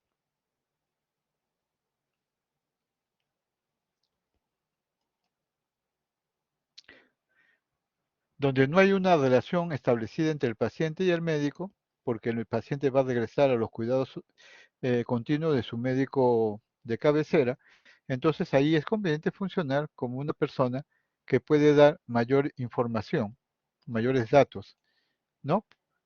Como un informe adecuado frente a situaciones emergentes, como por ejemplo un cáncer o una enfermedad específica. Hay el modelo interpretativo. Son aquellos en los cuales los médicos han llegado a conocer a sus pacientes y comprender sus estilos de familia, valores, esperanzas, por lo cual pueden estar en capacidad de recomendar, ¿no? al paciente con eh, mejor forma y donde se establece una toma de decisiones compartidas porque se le da al paciente la capacidad para que tome decisiones. Pero si bien la responsabilidad de tomar las decisiones no debe ser abandonada por el médico, pero se puede considerar la flexibilidad y las alternativas que se puedan dar. Hay un modelo que es el deliberativo, el famoso Patch-Adams, ¿no? El famoso modelo de Patch-Adams, donde el médico actúa como un amigo o un asesor y que no solo presenta la información, sino que recomienda activamente una acción. Los médicos que esperan modificar una conducta perniciosa, es importante este uso. Por ejemplo, dejar que los pacientes dejen de fumar o pierdan peso. Todos estos modelos que hemos mencionado son solo guías para pensar sobre la relación médico-paciente. Ningún modelo es superior a otro. Un médico puede utilizar, ¿no?, diversos tipos de estrategias con su paciente. Por un momento puede ser una persona paternalista, ¿no?, agradable, cariñosa y preocupada, pero por otro lado, ¿no?, puede, ¿no?, tomar otro tipo de roles o funciones.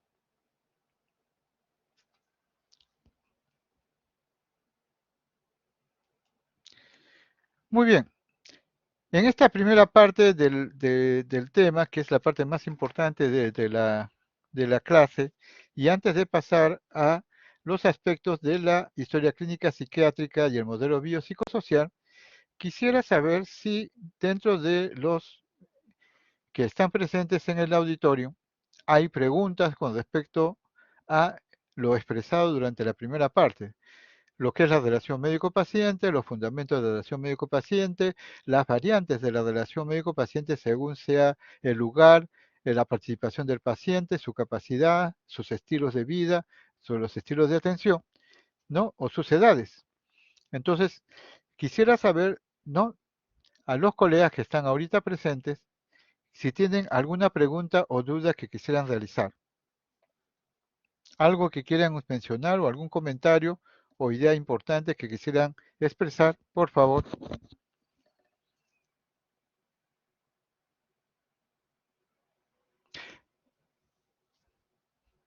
Parte de la exposición teórica de un tema es lograr que las personas que escuchan no cuestionen o presenten dudas.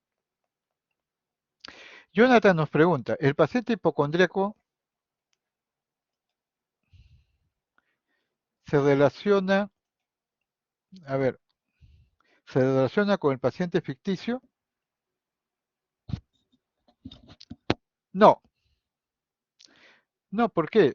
El paciente hipocondríaco es un paciente que presenta una queja, ¿no?, donde lo que está buscando es solución a un problema que se le está presentando localmente.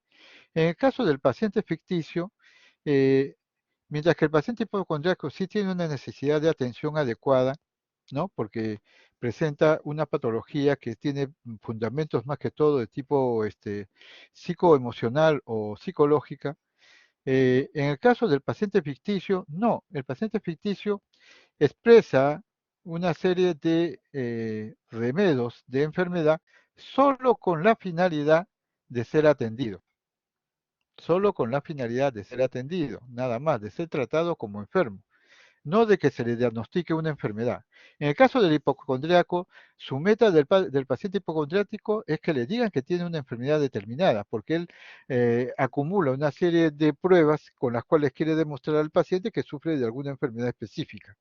A diferencia del manipulador o ficticio, ¿no?, que es el que está buscando ser atendido como cualquier enfermo, independientemente de la patología que esté presentando.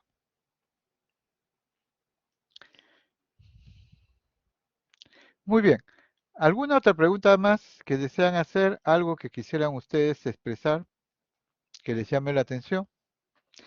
Es importante tener en cuenta que ustedes deben revisar lo que es la relación médico-paciente y las implicancias éticas del trabajo con los pacientes, eh, porque esto es el fundamento de su trabajo como médicos. Cuando ustedes trabajen con pacientes, tienen que estar monitoreando conscientemente su relación médico-paciente y tratando de evitar las posibles trampas o los posibles accidentes o las posibles situaciones manipulatorias que se puedan dar o responder adecuadamente frente a situaciones emergentes donde se le pide a usted que tome decisiones no adecuadas y correctas. Muy bien, como no encuentro no que alguien desee hacer otra pregunta, vamos a continuar en esto lo que es la historia clínica psiquiátrica bajo el modelo biopsicosocial, porque hay una parte que se va a tratar lo que es la historia clínica psiquiátrica, pero nosotros estamos haciendo va el fundamento o el énfasis sobre el modelo. A nosotros los psiquiatras siempre se nos ha visto como brujos. Por eso esta figura que vemos nosotros ahorita, ¿no?, nos hace recordar a veces que a los psiquiatras no los consideran a veces médicos, ¿no? Nos consideran a veces como adivinos, futurólogos, brujos, ¿no? Interpretadores de situaciones vitales de la vida. que no están muy conllevadas con lo que es el trabajo médico-científico. Sin embargo, es bueno rescatar que el conocimiento a través de los años de esta especialidad ha ayudado bastante al cambio en las conductas de muchas personas y en el proceso de su mejoría o mejor desarrollo de su salud mental. ¿Por qué somos considerados como brujos? Porque dada nuestra experiencia personal en el trabajo de conocer y tratar personas, nosotros los psiquiatras tenemos este elemento que es básico, que es el de la observación. Y observamos a las personas que nos rodean casi automáticamente. Tenemos en nuestro disco duro, en nuestro cerebro ya programado todo lo que es una evaluación psiquiátrica completa. De tal forma que cuando estamos conversando con alguien y detectamos algo que nos empieza a llamar la atención, empezamos a hacer un análisis completo de todo lo que la persona no expresa a través del diálogo. Nosotros a través del diálogo, a través de la entrevista, podemos llegar a tener o rescatar mucha información de un paciente, aun cuando él ni siquiera se da cuenta de tener estos problemas o de su inconsciente. Y entonces somos brujos, porque podemos interpretar circunstancias o problemas que el paciente presenta que él no es consciente de tenerlos. Ahora, dentro del respeto que siempre tenemos, nosotros los psiquiatras nunca hacemos esto en la vida diaria. O sea, no estamos constantemente evaluando al amigo, ¿no? A la novia, al familiar o al conocido, tratando de ver si tiene algún problema de salud mental, porque imagínense, terminaríamos agotados y, y totalmente enfermos. Pero inconscientemente a veces se nos dispara el mecanismo de interpretación y podemos interpretar algunas cosas que si somos suficientemente conscientes, podemos expresarlo conscientemente a la persona que tenemos al costado diciendo, mira, yo noto que tienes estos problemas o estos problemas.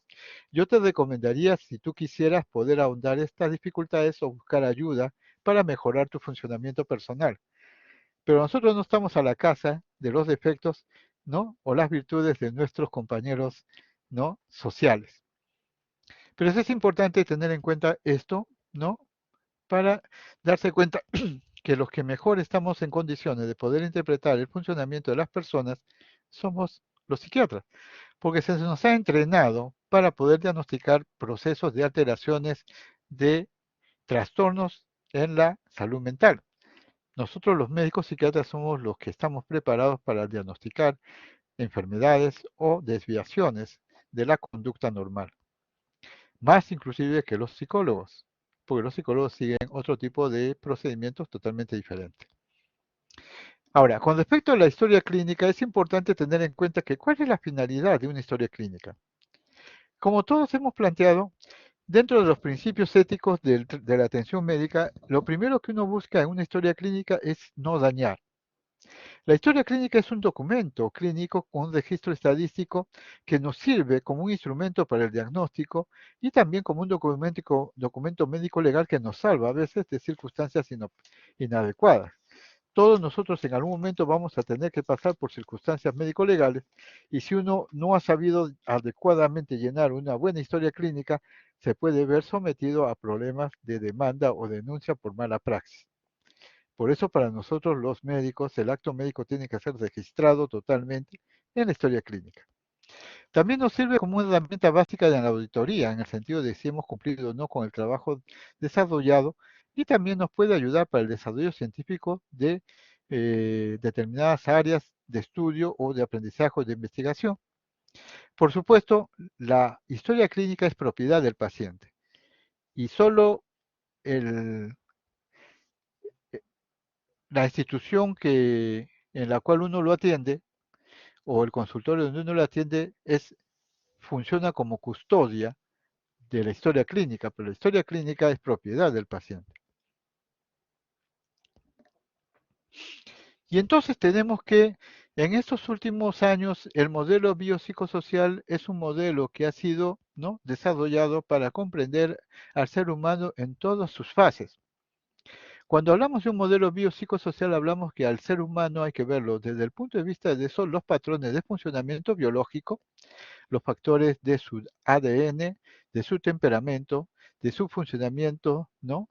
Neural y, y biológico, hasta el punto de los factores de funcionamiento psicológico que están relacionados con los procesos que han llevado a la experiencia personal a estas personas desde su nacimiento, o incluso desde de estar dentro del útero de la madre hasta la actualidad. Estos factores psicológicos nos hablan de que una persona ha pasado por etapas de nacimiento, ¿no? De lactancia, de separación de la lactancia, de infancia, niñez, infancia, adolescencia, ¿no? Y adultez. Y cada una de estas etapas de la vida ha habido situaciones de retos, situaciones traumáticas, situaciones en las cuales el paciente ha tenido que tomar decisiones principales para su vida y que a veces no han sido de repente respuestas adecuadas y que puede arrastrar situaciones no resueltas del pasado que van a afectar su futuro. Y por supuesto, todo esto dentro de un entorno psicosocial donde el paciente está condicionado bajo los patrones de funcionamiento social, porque proviene de una sociedad, de una casta, de una etnia, de una pertenencia al sector occidental o al sector oriental, a las filosofías, ¿no? De diversa presentación que puede haber en el mundo, o a las diversas religiones que también uno puede haber sido, ¿no? Eh, desarrollado, formado. Estos condicionamientos sociales van a hacer que la persona actúe bajo un patrón de funcionamiento totalmente diferente entre las sociedades. No es lo mismo la reacción de un ruso con un norteamericano, con un francés, con un latino, con un argentino o con un salvadoreño. Cada uno de ellos, por su propio desarrollo, condicionamiento social en el cual se han movido, tienen determinadas expresiones y conductas aprendidas en su entorno social, en su entorno económico, en su entorno filosófico. Por eso es que cuando tratamos de hacer una historia clínica de un paciente tenemos que tener en cuenta estas particularidades que lo hacen diferente en su expresión personal. Y a veces podemos encontrar que hay personas que se parecen más a argentinos o a bolivianos que a peruanos, o a franceses o hondureños que a peruanos. Entonces, estos condicionamientos sociales pueden hacer que las personas también cambien. Por eso cuando hablamos de atención integral en salud, estamos hablando de los elementos que hacen que las personas desarrollen su vida y cómo podemos buscar nosotros mejorar esa calidad de vida de estas personas. Las interacciones de los factores biológicos, psicológicos y sociales pueden llevar a alteraciones desde el punto de vista mental y desde el punto de vista conductual. Estas interacciones pueden desembocar en procesos que necesiten una atención especializada. ¿Cuáles son los factores biológicos que tenemos que tener en cuenta cuando vemos a una persona? Su edad, porque la edad biológica es importante para saber cómo se desenvuelve su organismo. Su sexo, porque ser hombre o mujer es totalmente diferente. Todos sabemos embriológicamente que el sexo más antiguo es el femenino. Biológicamente, las mujeres son más antiguas que los hombres. En la diferenciación de los órganos internos, el sexo masculino es tardío. Entonces, hay mucha más consistencia biológica en el sexo femenino. Igual tenemos el problema de los factores biológicos de maduración de los circuitos neuronales, que todos desarrollamos en la etapa en que estamos dentro del útero y en la etapa de la primera infancia, donde nuestros circuitos neuronales o nuestro tronco cerebral empieza a desarrollar los diversos sistemas neurológicos que van a perpetuarse a través del tiempo.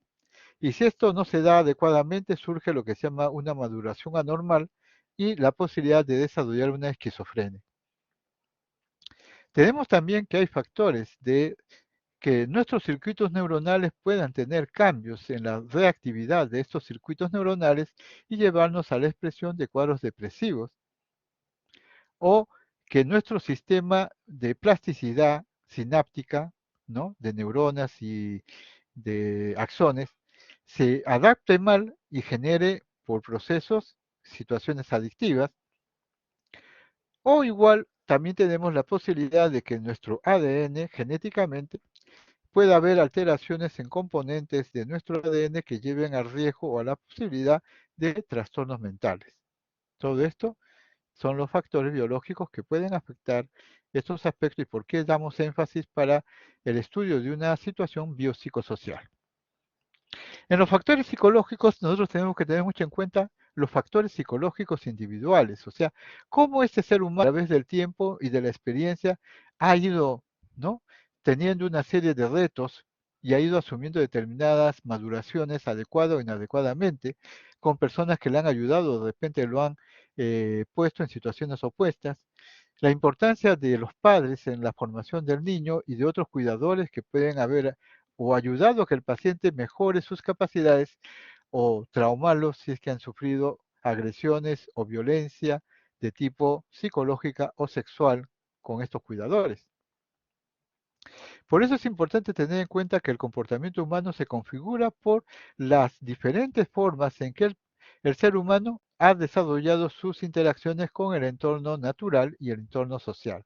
Cómo nos hemos desenvuelto, cómo hemos aprendido a jugar, cómo hemos aprendido a estudiar, cómo hemos aprendido a relacionarse con las personas, cómo hemos aprendido a manejar situaciones de violencia, situaciones, ¿no?, de persecución, bullying, etcétera, etcétera, etcétera.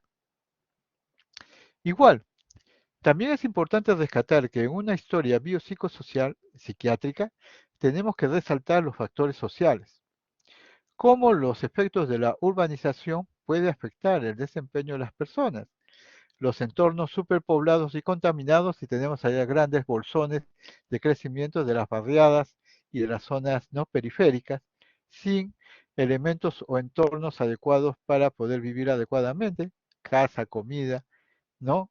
Vivir en pobreza, contaminación, falta económica, violencia, escaso apoyo social porque el Estado no puede darlo todo, ¿no?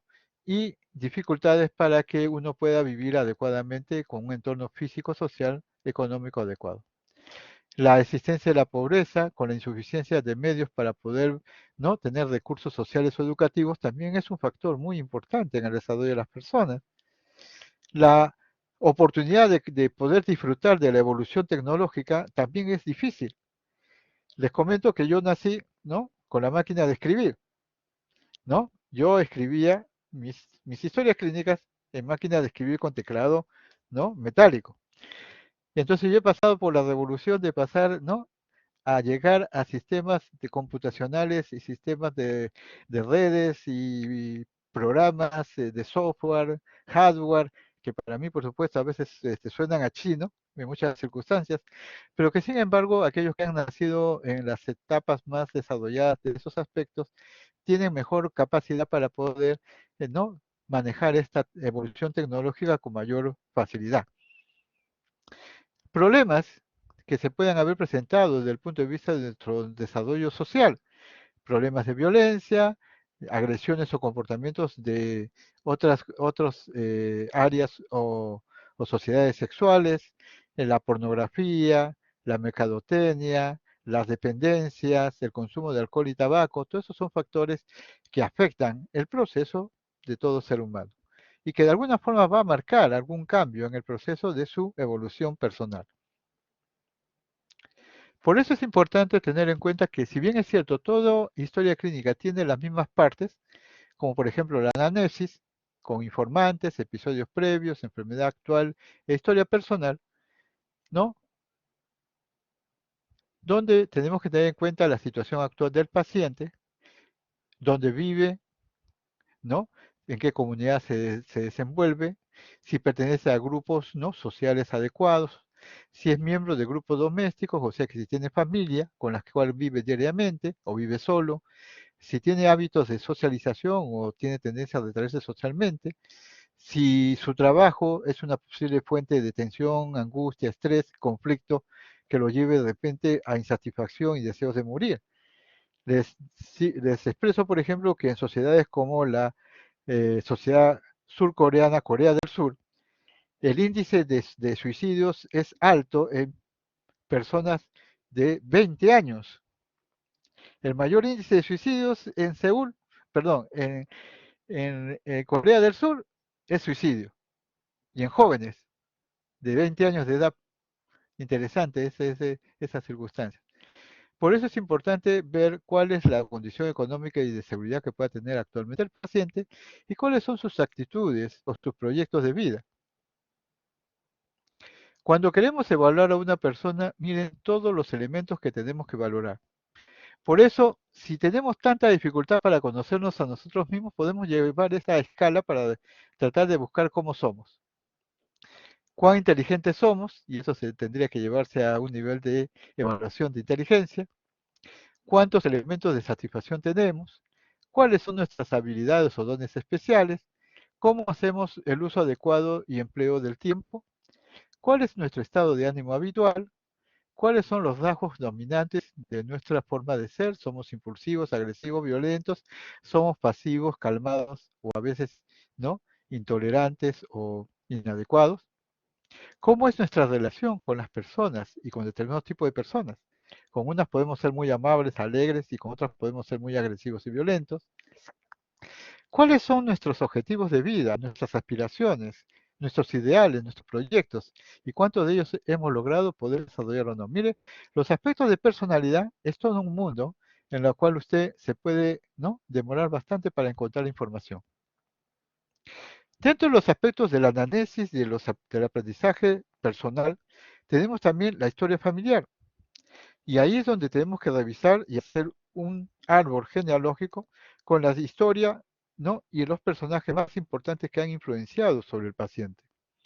Es importante ver la historia de cada miembro familiar que es significativo para el paciente, la situación social, cultural y económica de la familia, cómo se ha estructurado esta familia, incluyendo los componentes genéticos, cuáles son los valores, ¿no?, del grupo familiar, cómo funcionan las relaciones sociales entre sus miembros y su comunicación con el paciente. Porque el paciente puede tener una familia, pero la familia, por ejemplo, ser disfuncional o ni siquiera preocuparse por la existencia de él.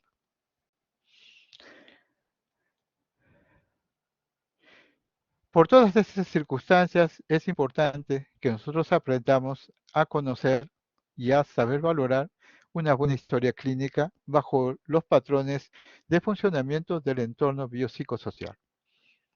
Muy bien, a estas alturas, ya para terminar la clase, preguntas que deseen hacer en el auditorio, por favor.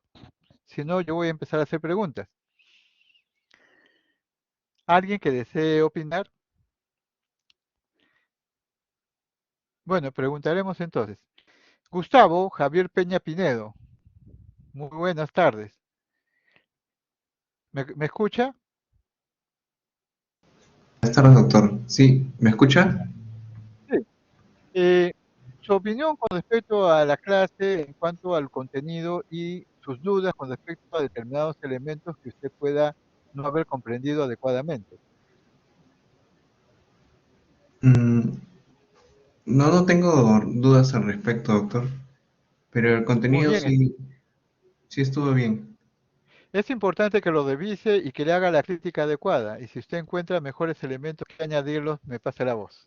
Ok, doctor, gracias. Eh, Lady del Pilar Ale León, ¿me escuchas? Buenas tardes, Muy doctor. bien. Sí, sí le escucho. La misma pregunta. Opiniones, dudas, comentarios con respecto al tema. Es el primer tema que ustedes tienen que lidiar. El fundamento básico de todo acto médico es la relación médico-paciente. Y ustedes tienen que conocerlo de, como dice, inconscientemente, tienen que tenerlo ya en su disco duro. ¿Cuáles son sus expectativas con respecto a este tema? Bueno, me pareció a la clase muy interesante, más que todo sobre los aspectos psicológicos que mencionó al comienzo de la clase sobre la transferencia y la cotransferencia. Ujú. Principalmente eso, y mis metas en ese tema es entender un poco más la parte psiquiátrica de los pacientes que vamos a ver con respecto a Vencemos las clases, ¿no, doctor? Claro. Es importante que ustedes se den cuenta de que si bien es cierto, esos elementos de la relación médico-paciente son importantes para el estudio y aprendizaje con nuestros pacientes, también tenemos que utilizarlos para nuestra vida diaria. La forma como podemos armonizar mejor nuestras interacciones sociales, cómo podemos integrarnos más en nuestro entorno social y cómo es importante conocernos y conocer a los miembros de nuestra propia familia, que a veces lo vemos casi de refilón. A ver, Brenda Claudia Quispe, Sí, doctor, buenas tardes. tu opinión con respecto al tema. Bueno, doctor, es muy importante la relación médico-paciente, ¿no? En sí, bueno, en este caso en psiquiatría, pero realmente nosotros debemos ya tenerlo desde ahora, ¿no? Como estudiantes, para ya cuando estamos, ya se nos haga una costumbre. Más que todo eso, doctor. Sí, es importante que ustedes aprendan a trabajar lo que se llama el ensayo y el error. Están en la etapa en la cual puedes ustedes darse el lujo de poder equivocarse y no, y poder rectificar. Cuando ya son profesionales, ¿no? Con el título en la mano, ya tienen menos derecho a equivocarse y más posibilidades de ser denunciados por mala praxis si no han aprendido adecuadamente. Todos estos elementos que vamos a ir dando a través de las clases de psiquiatría, semiología y psiquiatría, también son importantes que los puedan utilizar en su proceso de interacción de la vida diaria con las personas con las cuales se sienten mejor o se relacionan. Esto les va a ayudar a madurar, a tener una visión mucho más adecuada del funcionamiento de cada persona y de la forma como se desarrollan o se desenvuelven cada uno de nosotros. Es un poco también aprender a ser tolerantes entre nosotros. A ver, Jimena Alexandra Maguiña, Sí, doctor. Buenas tardes. ¿Me buenas escucha? tardes. Sí, tu opinión. Bueno, creo que la mayoría, o por no decir todos nosotros, ya hemos visto este tema desde mucho antes, desde incluso creo desde historia de la medicina, pero en esta oportunidad creo que se ha podido profundizar más, por ejemplo, en la parte de los estilos de pacientes, estilos de médicos y cómo estructuró la clase con las medidas cómo hay que tratar a los pacientes, por ejemplo, en emergencia, en hospitalización y también con respecto a las edades, porque es diferente siempre tratar a un paciente, por ejemplo, a un niño, con un adolescente, incluso un adulto mayor, un adulto.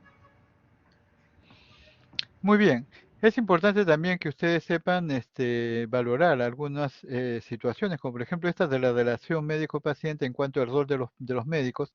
La película que desarrolla Patch Adams, ¿no? Con este actor muy conocido, yo les pediría que lo revisaran, que lo volvieran a ver bajo los ojos de la observación del comportamiento y la conducta, ¿no? De un médico frente a su paciente.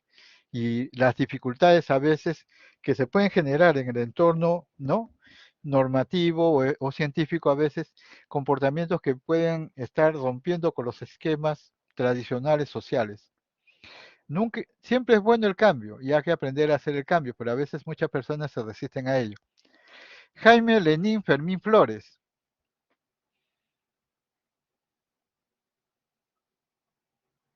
¿me escuchas? Sí, doctor. Muy bien, tu Buenas tardes. opinión, Jaime. Buenas tardes.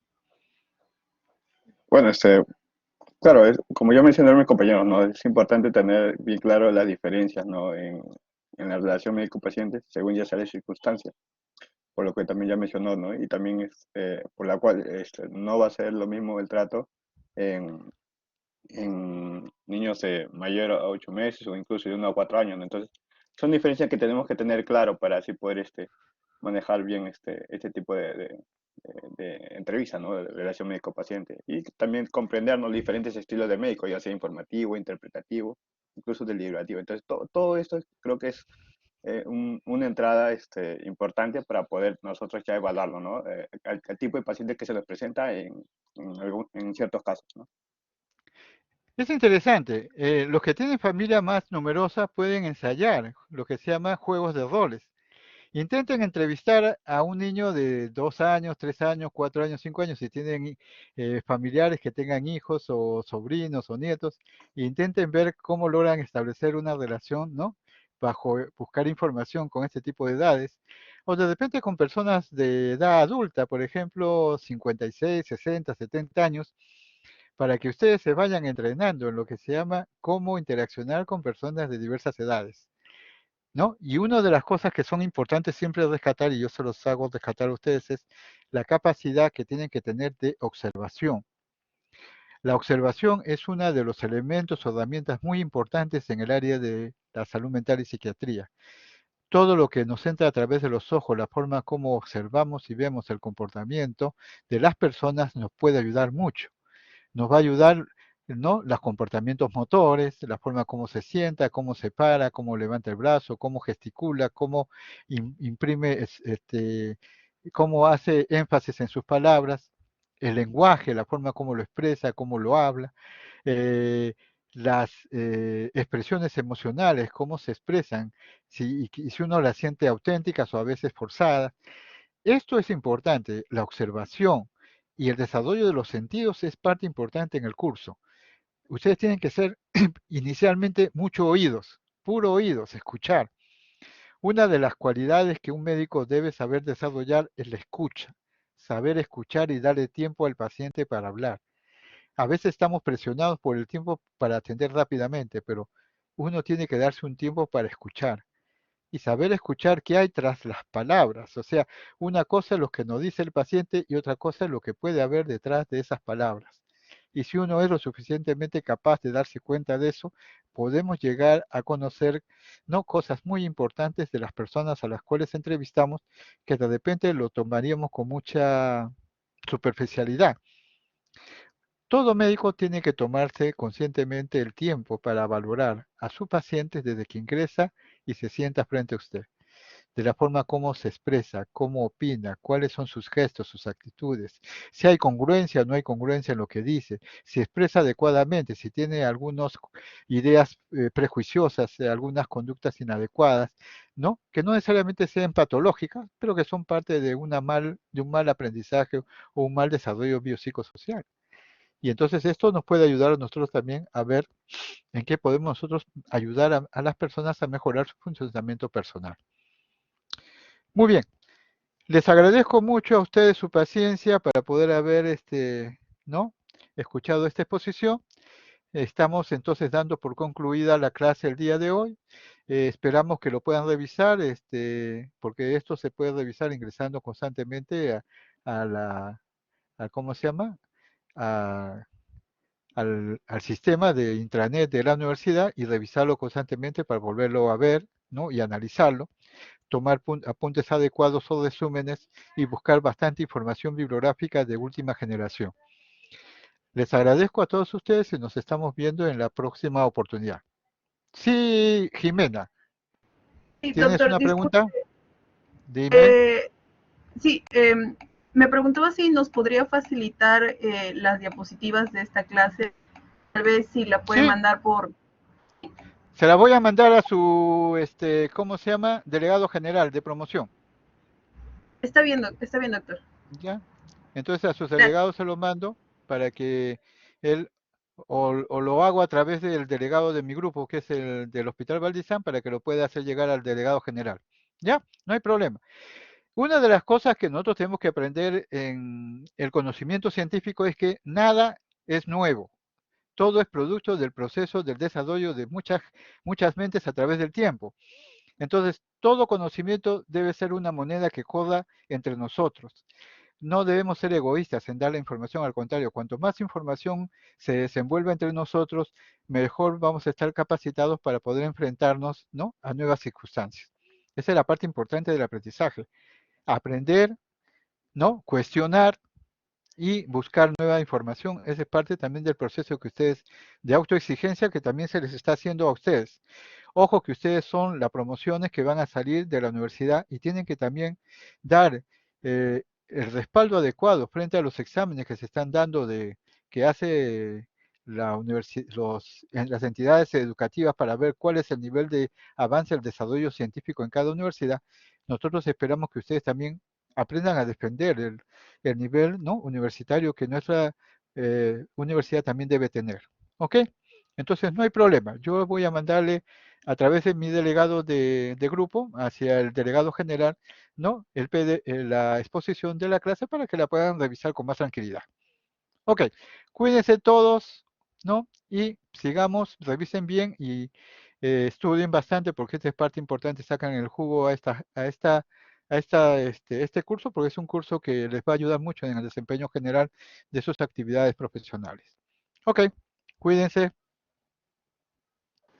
y nos estamos viendo.